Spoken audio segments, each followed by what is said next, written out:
നല്ല പോലെ വിശന്നിരിക്കുമ്പോൾ കഴിക്കാവുന്ന അത് പെട്ടെന്ന് തന്നെ ഉണ്ടാക്കാവുന്ന ഒരു ഉപ്പുമാവാണ് ഞാൻ ഇന്ന് നിങ്ങളെ പരിചയപ്പെടുത്തുന്നത്. ബ്രെഡ് ഉപ്പുമാവാണ്. ഈ ബ്രെഡ് ഉപ്പുമാവ് നമ്മുടെ വീട്ടിൽ ബ്രെഡൊക്കെ ബാക്കി വരുവാണെങ്കിൽ അത് കളയരുത്, നമുക്ക് ഉപ്പുമാവായിട്ട് ഉണ്ടാക്കാം. അതിനുവേണ്ടി സവാളയും പച്ചമുളകും കറിവേപ്പിലയൊക്കെ നമ്മൾ അരിഞ്ഞ് റെഡിയാക്കി വെച്ച ശേഷം ഈ ബ്രെഡ് ആണെങ്കിൽ നമ്മൾ കുനുകുനെ ചെറുതായിട്ട് പൊടിച്ചെടുക്കുക. കൈകൊണ്ട് നമ്മൾ പൊടിച്ചെടുത്താൽ മതി.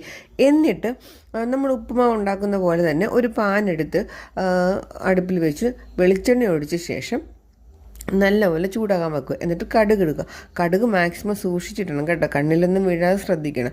എന്നിട്ട് അരിഞ്ഞു വെച്ചിരിക്കുന്ന ഉള്ളിയും പച്ചമുളകും ഒക്കെ നമ്മൾ ഈ വെളിച്ചെണ്ണയ്ക്കകത്തോട്ട് ഇടുക. എന്നിട്ട് നന്നായിട്ട് ഇളക്കി കൊടുക്കണം. ഇളക്കി കൊടുത്ത ശേഷം നമ്മൾ ഉപ്പുമാവ് ഉണ്ടാക്കുന്ന പോലെ തന്നെ ആവശ്യത്തിനുള്ള വെള്ളം ഒഴിച്ചു കൊടുക്കുക. പിന്നെ അതിൻ്റെ അകത്ത് ആവശ്യത്തിനുള്ള ഉപ്പ് ഇടുക. കാരണം നമ്മൾ ഇത് വേവിച്ച് കഴിഞ്ഞതിന് ശേഷം നമുക്ക് ഉപ്പിട്ട് കഴിഞ്ഞാൽ ചിലപ്പോൾ ഈ ബ്രെഡിൻ്റെ അകത്ത് കട്ട പിടിച്ചിരിക്കുക. അപ്പോൾ നമുക്ക് ഉപ്പ് ചേർക്കാൻ പറ്റത്തില്ല. അതുകൊണ്ട് ഈ വെള്ളത്തിൽ തന്നെ നമ്മൾ ആവശ്യത്തിനുള്ള ഉപ്പ് ചേർക്കുക. ആവശ്യത്തിനുള്ള വെള്ളം ഒഴിച്ചു കൊടുക്കുക. ഒഴിച്ചു കൊടുത്തിട്ട് നന്നായിട്ടത് കുറച്ച് സമയം വേകാനായിട്ട് മൂടി വെക്കുക.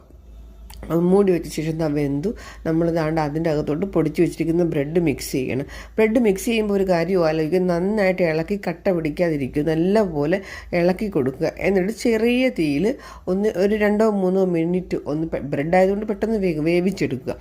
വേവിച്ചെടുത്ത ശേഷം ആവശ്യത്തിനുള്ള കറിവേപ്പിലയൊക്കെ ഇട്ടു. നമ്മുടെ ഉപ്പുമാവ് റെഡി. Okay, bye. പുതിയ വീഡിയോ ആയി കാണാം.